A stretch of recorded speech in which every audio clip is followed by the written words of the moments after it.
morning and welcome back. Today we are going to start a quick rap revision on retirement of partnership. Sir start करने से पहले एक आपसे बात करना था कि सर पता है आपका एक लास्ट मोमेंट्स चल रहा है, आपके एग्ज़ाम्स के लास्ट दौर चल रहे हैं सर। अभी कुछ दिन और हफ्ता, 2 हफ्ता, 3 हफ्ता और थोड़ी मेहनत करना, थोड़ी और बोलते हैं ना मेहनत वाले दिन निकालने, थोड़े बुरे टाइम निकालने। सर आपका जो भी हार्डशिप आपको एक टाइम पे करेगा, ये मेरा वर्ड्स है। तो जितना ज़्यादा आप हार्डशिप आज लगा रहे हो, डैम श्योर सर आपको उसका रिटर्न कहीं ना कहीं मिलेगा ही मिलेगा। Hope so sir. लेकिन जो भी कर रहे हो सर मेहनत से करो यार, मेहनत से करो और दिल से करो। देखो दिल से करने वाली सारी चीज़ें अपने को सक्सेस दिलाती है। आज नहीं तो कल, आज नहीं तो कल।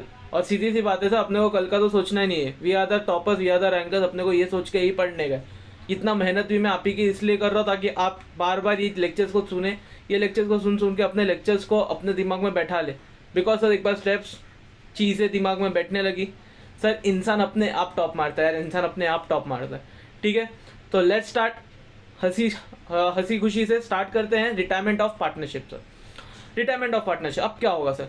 सर बिजनेस में ना बहुत सरदर्द होता है सर। मैं बुढ़ा हो गया सर। मैं ABC कंपनी में, मैं ABC पार्टनरशिप कंपनी में मैं काम करता था। मैं थक गया हो सर ये बिजनेस से, मुझे ना छोड़ छाड़ के जाना है।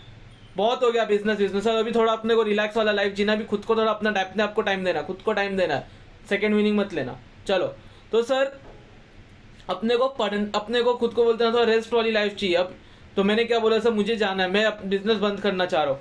लेकिन मेरे बाकी पार्टनर्स बोले, BC बोले नहीं सर ऐसा नहीं चलेगा सर, अपना बिजनेस अभी चल रहा है, हम आप जाओ, हमको उससे मतलब नहीं, आप जाओ चलेगा सर, बिजनेस तो हमको चलाना है सर। मैं बोला ठीक है भैया आप चलाइए business, I don't have any issues. ठीक है, I don't have any issues, आप चलाइए अपना business. Sir I don't have any issues, चलाइए अपना बिजनेस, तो मुझे निकलना है। अब मैं निकलूंगा तो सर एज इफ मैं निकलूंगा तो मैं क्या क्या लेके निकलूंगा? एक पार्टनरशिप फर्म में से एक पार्टनर आज एग्जिट मार रहा है, तो एक पार्टनर क्या क्या लेके निकलेगा? आप ही सोचो क्या क्या लेगा। Sir the first thing is capital लेगा। सर इतनी खून पसीने मेहनत से इमदम उसने क्या किया है, उसने इतनी बिजनेस को डेवलप किया है, उसका मार्केटिंग किया है, उसका गुडविल बनाया, उसका नाम बनाया, उसका फेम बनाया है। ठीक है, तो उसका भी उसको कुछ हिस्सा मिलना मांगता है। सर ज़रूरी थोड़ी ना है कि आज का आज ही बिजनेस को क्या कर रहा है, आज का आज ही बिजनेस को बंद कर रहा है। सर कहीं ना कहीं ये जो बिजनेस है, ये बिजनेस कभी बंद करके जाएगा, इसके बारे में अपने को कुछ आइडिया होता नहीं है। आज बिजनेस बंद करके जाएगा, कल बिजनेस बंद करके जाएगा, पता नहीं। सर महीने में जाएगा, 2 महीने में जाएगा, 3 महीने में जाएगा, जब भी जाएगा, जितने दिन तक के लिए वो लास्ट ईयर में अपने साथ बिजनेस किया, इतने टाइम का उसको क्या मिलना चाहिए सर? प्रॉफिट का शेयर भी मिलना चाहिए। डन। ये सारी चीज़ें उसको क्या होनी चाहिए? ये सारी चीज़ें उसको मिलने मांगती है। अब let's start with some theories. Sir theory आ जाओ, अपनी शीट्स में आ जाओ। सर शीट में क्या देके रखा हुआ? When a member ceases to be a partner and the remaining partners continue to carry on the business of the firm, it is called as retirement of firm. It is one of the modes of reconstitution of a partnership. So reconstitution का मतलब sir constitution change हो रहा है, partnership में changes आ रहे। Sir partnership में जहाँ changes आएंगे वहाँ वर्ड बोला जाएगा reconstitution of partnership firm. Sir कहाँ चेंजेस आए हैं, हम लोग ने अभी तक क्या क्या पढ़ चुका है sir? Admission, retirement, death, dissolution. बोलो एडमिशन, रिटायरमेंट, डेथ, डिसोल्यूशन। 4 चीज़ें चारों जगह अपने को क्या मिलेंगी? चारों जगह अपने को रिकॉन्स्टिट्यूशन वर्ड तो मिलना ही मिलना है। अब उसके बाद the new partnership business will continue the remaining the new partnership business will be continued by the remaining partners and the retiring partner will get the amount payable to him after considering the net balance of the capital. Net balance of the capital मतलब क्या sir? दिन के शुरुआत में, मैंने साल के शुरुआत में मेरा 10 लाख रुपए कैपिटल था, 2 लाख रुपए सर अपने घर वाली को सामान अच्छा लगा, हम लोग ने घर पे लेके गया। सर कितना मेरा बिजनेस में आज के तारीख में पैसा? That is known as the net balance. मतलब 8 लाख मेरा एग्जाम्पल के हिसाब से 8 lakh, the 8 lakh rupees is our net balance. After that moving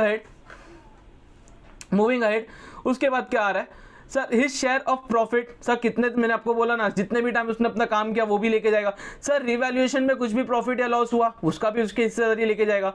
मतलब क्या? अब पार्टनर में रिटायर बाय गिविंग, कभी रिटायर हो सकता है। पहला तो एक नोटिस देके रिटायर हो सकता है, या कभी भी अगर एग्रीमेंट में कुछ चेंजेस आ गया, उसको अच्छा नहीं लग रहा है, उसको छोड़ना बिजनेस, तो छोड़ सकता है।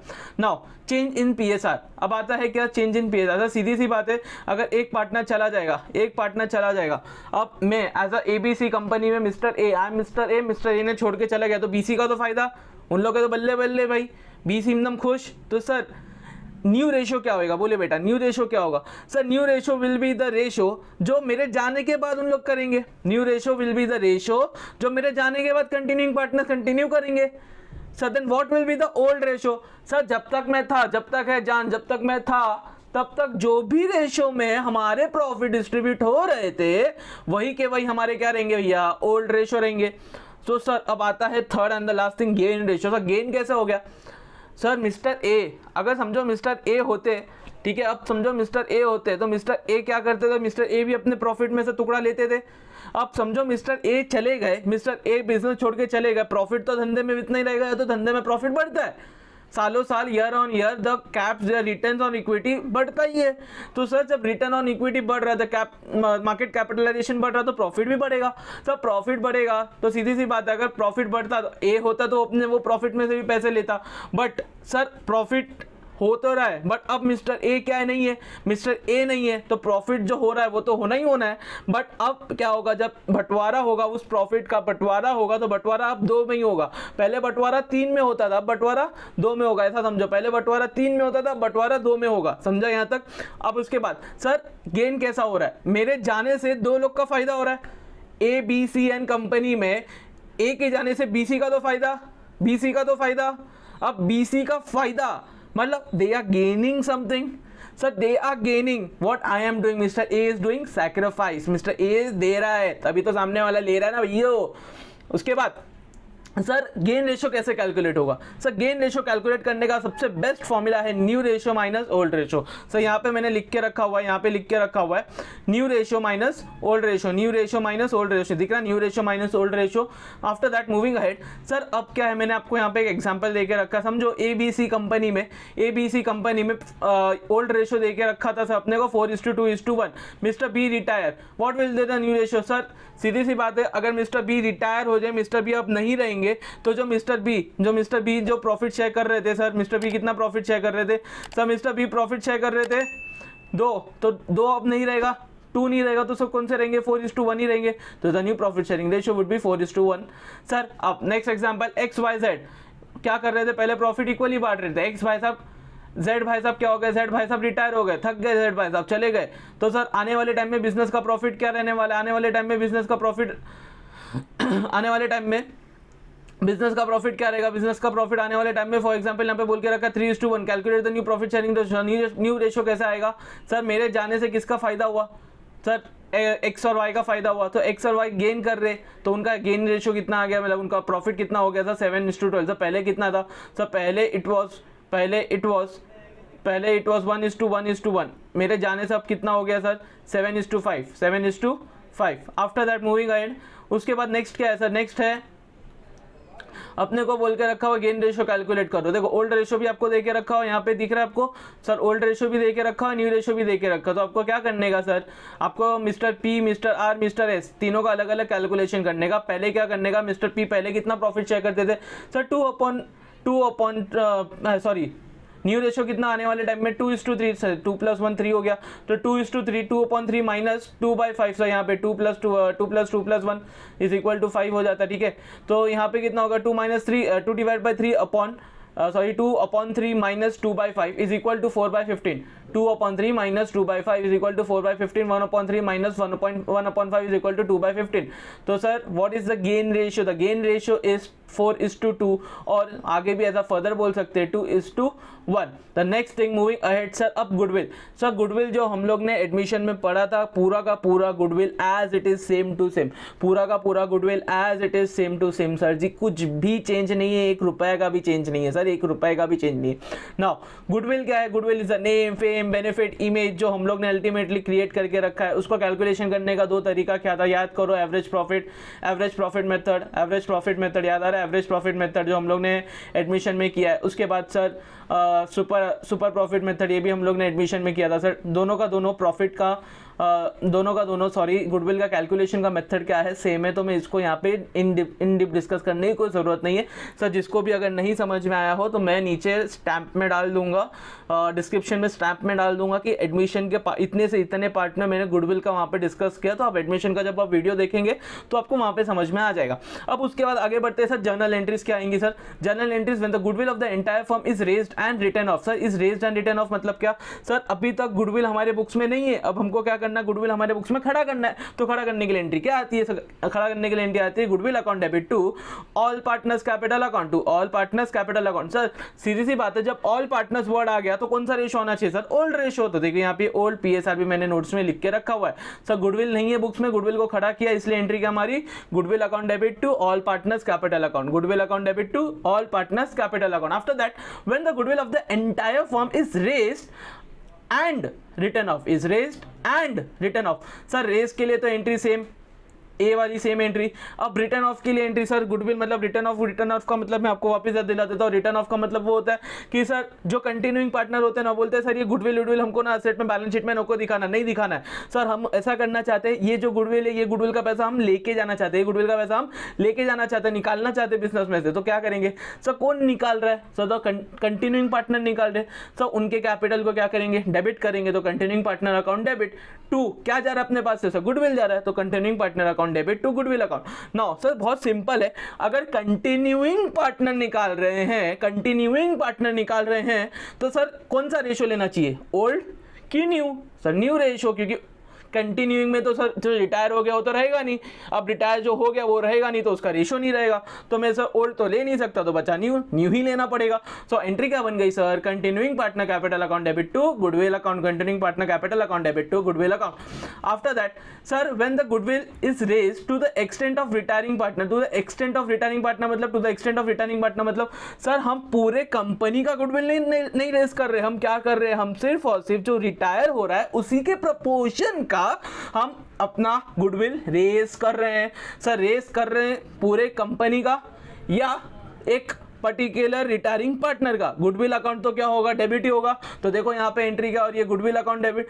सर पहले वहां पे रेज हो रहे थे, सारे पार्टनर मिलके पूरे कंपनी का रेज कर रहे थे, पूरे फर्म का रेज कर रहे थे। अब सिर्फ रिटायरिंग पार्टनर के प्रपोर्शन का रेज कर रहे, तो क्या क्रेडिट किसको होना चाहिए, ऑल पार्टनर होना चाहिए कि रिटायरिंग पार्टनर ही होना चाहिए, राइट बेटा, क्या होना चाहिए, रिटायरिंग पार्टनर ही होना चाहिए। तो क्या आ जाएगी entry sir, goodwill account debit to retiring partner capital account. Sir अब क्या हुआ सर, हमको ये गुडविल नहीं मांगता है यार, कंटिन्यूइंग पार्टनर बोलते हैं यार नहीं ये गुडविल ना हमको बैलेंस शीट में नहीं दिखाने का, चिंदी आइटम नहीं दिखाने का, हटाओ इसको, हटाओ, लेके जाना है। सर लेके जाना है, कौन लेके जा रहा है, कंटिन्यूइंग पार्टनर लेके जा रहे हैं। तो क्या हो जाएगा वापस entry, continuing partner account debit to goodwill account, continuing partner account debit to goodwill account, done. Sir in what ratio, अब डिस्ट्रीब्यूशन का रेशियो क्या होगा सर, याद रखना डिस्ट्रीब्यूशन का ratio in case of retirement only to the extent of proportion to the retiring partner share, वो case में gain ratio होगा, वो केस में गेन रेशो होगा। सो यहाँ पे एक इंपॉर्टेंट पॉइंट है, प्लीज इसको ध्यान से देखना। आप गलती से कंटिन्यूइंग पार्टनर अकाउंट के रेशियो में मत डाल देना, आपका पूरा सम गलत होगा। सर बैलेंस शीट टैली होगी, आई एम डैम श्योर की बैलेंस शीट टैली होगी, बट पार्टनर कैपिटल आपका गलत आ जाएगा, बैलेंस गलत आ जाएगा दोस्तों। अब इसके बाद आगे बढ़ते हैं sir, revaluation of assets and liability. सब बचपन में जैसा रिवैल्यूएशन करते थे, मतलब असेट बढ़ा तो फायदा, असेट कम हुआ तो नुकसान, लाइबिलिटी बढ़ा तो नुकसान, लाइबिलिटी कम हुआ तो फायदा। जो भी है, फायदा हो रहा है, नुकसान हो रहा है, ये फायदा नुकसान कौन लेके जाएगा सर, जो ओल्ड पार्टनर्स थे, जो रिटायरमेंट से पहले वाले सारे पार्टनर्स हैं, उनका बेनिफिट या गेन या उनका लॉस है, तो उन्हीं के बीच में क्या होना चाहिए, उन्हीं के बीच में अपने को डिस्ट्रीब्यूशन करना चाहिए, उन्हीं के बीच में अपना डिस्ट्रीब्यूशन होना चाहिए। ठीक है, तो revaluation of assets and liabilities मतलब सर असेट बढ़ा तो सर फायदा, तो profit and loss adjustment account debit to credit side में जाएगा, प्रॉफिट एंड लॉस एडजस्टमेंट के। आफ्टर दैट सर असेट कम हुआ तो नुकसान हो रहा है, तो प्रॉफिट एंड लॉस एडजस्टमेंट के डेबिट साइड जाएगा। सर लाइबिलिटी बढ़ गई, सर मेरे को 100 रुपए देना था, अब 110 रुपए देना पड़ रहा है, सर सरदर्द आ गया, बढ़ गया लाइबिलिटी बढ़ गया, तो प्रॉफिट एंड लॉस एडजस्टमेंट का क्या होगा, profit and loss adjustment account debit. Sir liability कम हो गई सर, उसने बोला सर आपका खस्ता हाल है, मेरे को देख के सर रहा नहीं जाता सर, सर थोड़ा डिस्काउंट ले लो सर, डिस्काउंट ले लो। बोला सर 100 रुपए की जगह 90 रुपए दो सर, 10 रुपए मेरा फायदा, वो फायदा को लिखना पड़ेगा। कहाँ लिखेंगे बेटा, प्रॉफिट एंड लॉस एडजस्टमेंट के credit side, profit and loss adjustment के credit side. After that sir ये सेम चीज है जो हमने एडमिशन में पढ़ा है। आपको और एक बात याद दिला देता हूँ सर, एडमिशन, रिटायरमेंट, डेथ, ये तीनों जगह आपका रीवैल्यूएशन का कॉन्सेप्ट आता है, और रीवैल्यूएशन का कुछ नहीं तो 3 से 4 एडजस्टमेंट आना ही आना है आपके पेपर में। तो please please please at least revaluation account अच्छे से करके जाना, कुछ नहीं तो आपको एडजस्टमेंट और पोस्टिंग के मार्क्स मिल जाएंगे अगर आपसे आपका सम टैली नहीं हुआ। और होप सो यार, आपका तो सम हमेशा टैली होता ही, होप सो क्या, अपना सम हमेशा टैली होता है। जस्ट अपने जो स्टेप से नीचे जो भी अपन स्टेप्स डिस्कस करेंगे उसको अच्छे से बस फॉलो करना।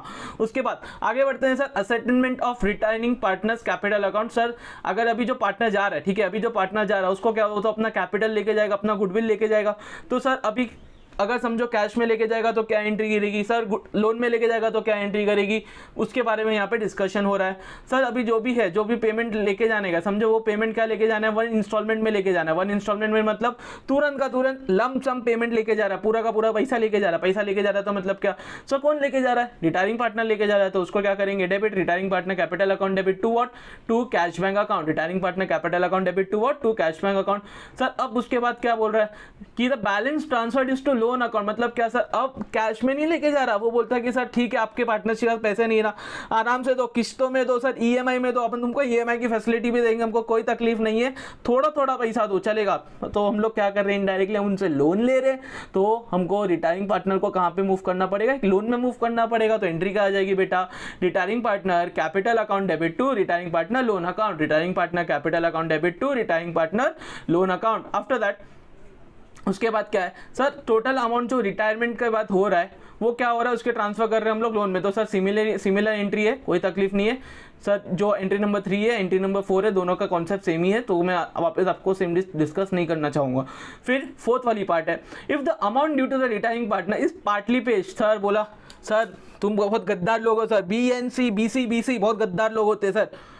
मेरे को ना ऐसा करो, थोड़ा पैसा आज दे दो और थोड़ा पैसा बाद में देना। थोड़ा पैसा तुम किस्तों में दोगे चलेगा, मेरे को थोड़ा पैसा तो आज का जरूरत है, मेरे को तुम दे दो ताकि मुझे विश्वास हो कि हाँ तुम मेरा पैसा दोगे। तो सर थोड़ा पैसा कैश, थोड़ा पैसा लोन, थोड़ा पैसा कैश, थोड़ा पैसा लोन। तो एंट्री क्या आ जाएगी सर, 2 की कंबाइंड मतलब क्या सर, 2 की कंबाइंड मतलब नहीं समझा सर। एंट्री नंबर 1 और एंट्री नंबर 2 की combined, retiring partner capital account debit to cash account to loan account, retiring partner capital account debit to cash account to loan account.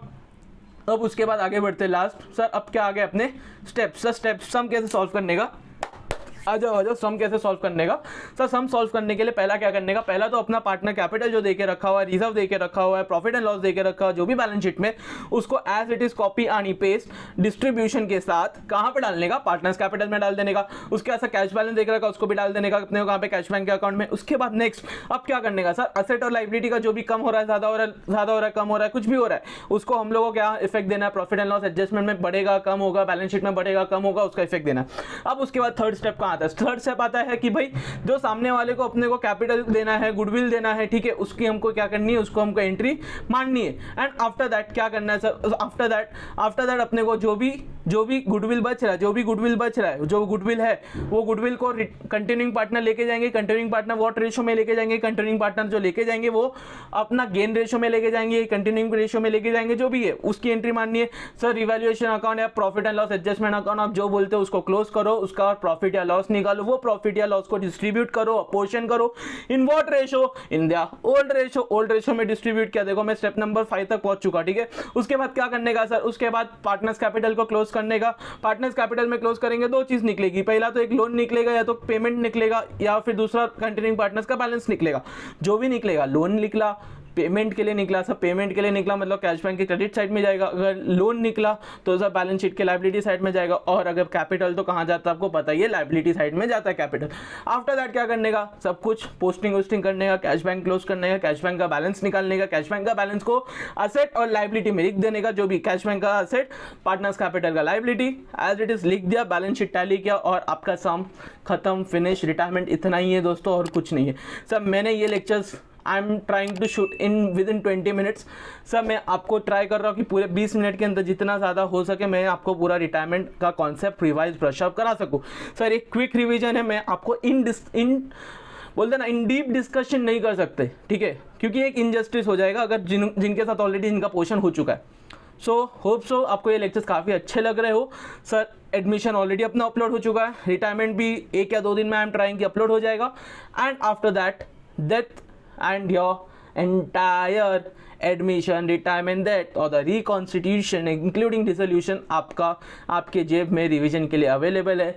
तो please please please आप भी फ़ायदा उठाओ, अपने दोस्तों को भी बोलो कि वो अब इस लेक्चर का क्या करे, फ़ायदा उठाए, फटाफट रिवीजन करना स्टार्ट कर दे। Till then all the best, पढ़ते रहो हंसी खुशी, क्योंकि पढ़ेगा इंडिया तो बढ़ेगा इंडिया।